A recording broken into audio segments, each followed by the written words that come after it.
Vous ne connaissez pas le gombo? C'est normal. Le gombo est très répandu en Afrique, en Amérique, en Asie, en Inde, bref, un peu partout, sauf en France. Mais le gombo est un légume qui a montré avoir de très bons résultats pour réduire le diabète. Un conseil simple pour contrôler le diabète, mangez des gombos. Le diabète se développe partout dans le monde à cause de la mauvaise alimentation que nous subissons et devient une épidémie aux conséquences très graves. Le diabète survient quand le taux de sucre dans le sang est trop élevé et cela a des conséquences graves, entraînant des risques accrus de crise cardiaque, d'insuffisance rénale et des problèmes nerveux avec de la perte de sensation dans les mains et dans les pieds en particulier. Les personnes atteintes de diabète doivent parfois s'injecter de l'insuline ou payer des traitements très coûteux avec de nombreux effets secondaires. Mais il faut être conscient qu'il existe aussi des méthodes naturelles pour faire baisser le taux de sucre dans le sang, comme par exemple les gombos. Vous pouvez en acheter dans de nombreux magasins qui vendent des fruits et légumes. C'est un légume vert qui ressemble un peu à un gros piment, même si ça n'est pas épicé du tout. Les gombos sont aussi appelés cabot sur l'île de la Réunion, calou en Guyane et gnanuya au Maghreb. En plus d'avoir un effet positif sur le contrôle de la glycémie, les gombos possèdent de nombreux avantages pour la santé. Ils sont une source de fibres alimentaires, d'importantes vitamines et minéraux, ainsi que de puissants antioxydants.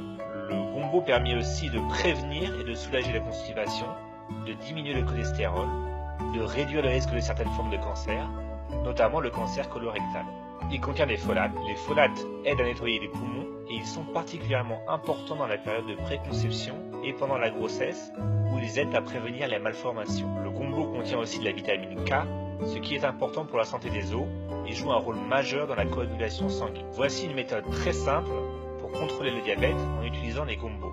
Il faut commencer par laver les gombos et il faut vraiment bien les laver en utilisant une brosse à légumes ou du papier essuie-tout par exemple. Coupez ensuite les deux extrémités. Piquez les gombos avec une fourchette sur les côtés ou divisez-les en deux. Placez les gombos dans un récipient et remplir d'eau à température ambiante. Couvrir, puis laisser reposer les gombos pendant la nuit. Le lendemain, vous pouvez retirer les gombos de l'eau et vous pouvez maintenant boire cette eau qui est un véritable remède contre le diabète. Vous allez voir que cette eau est un petit peu gluante car les gombos sont par nature un peu visqueux. En fait, c'est parce que les gombos sont très riches en fibres solubles. Les fibres solubles sont importantes pour vous maintenir en bonne santé. Elles jouent un rôle primordial pour ralentir la digestion des glucides et aident donc à limiter les pics de glucose dans le sang après les repas. Si votre taux de sucre dans le sang est régulièrement trop élevé, vos reins sont peut-être parfois impactés négativement. Mais cette méthode permet d'aider à prévenir la détérioration des organes par le diabète. Il est aussi recommandé d'ajouter des recettes à base de gombo dans votre alimentation de tous les jours.